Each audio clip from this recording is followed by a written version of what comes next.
Chers auditeurs, c'est sur WeDoBiz que nous vous faisons vivre le Salon des entrepreneurs de Nantes et j'accueille sur notre plateau Paul Salmon. Bonjour Paul. Bonjour. Alors vous êtes entrepreneur d'abord Oui. et récemment auteur d'un ouvrage qui s'appelle Catimini ma vie, témoignage d'un entrepreneur.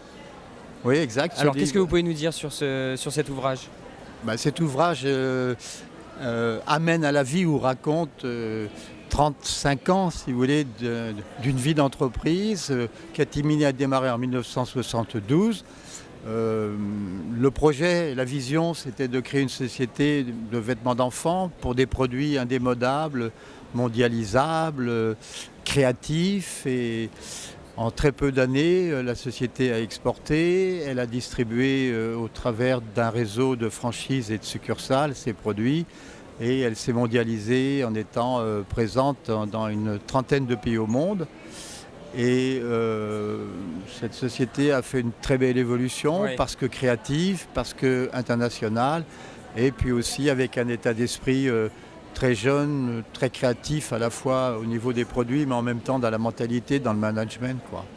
Alors cette entreprise-là, vous l'avez fondée et vous l'avez revendue. Oui. Et aujourd'hui, vous êtes auteur donc, de l'ouvrage Catimini ma vie, témoignage d'un entrepreneur. Pourquoi on passe d'une vie de chef d'entreprise,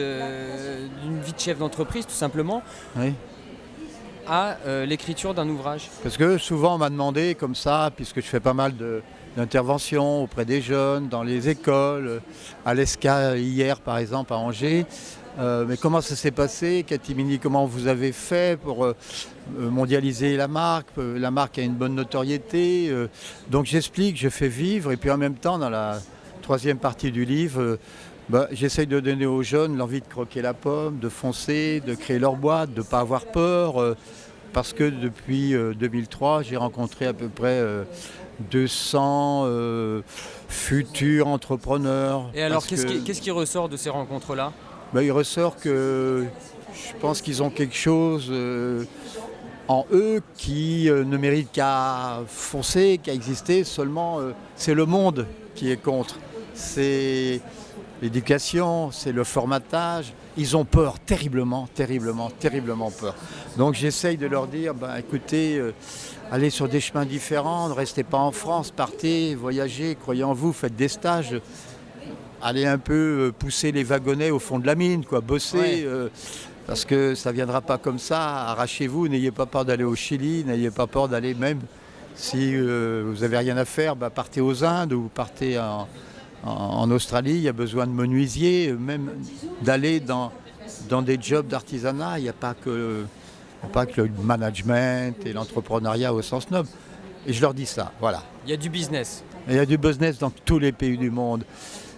Par contre, il faut quitter, il faut y aller, il faut prendre, et puis dire que la France... Et puis peut-être à un moment donné revenir quand même.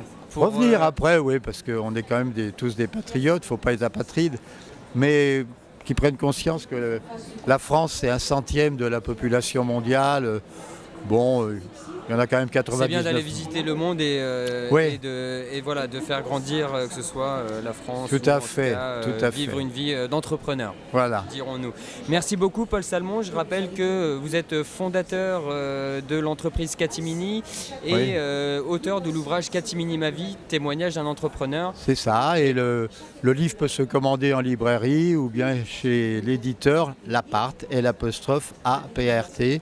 C'est 400 pages. C'est en général un bon livre de formation et de pushing dans la vie, Une belle vie d'entrepreneur en tout cas. Merci, on était ici sur le Salon des entrepreneurs à Nantes.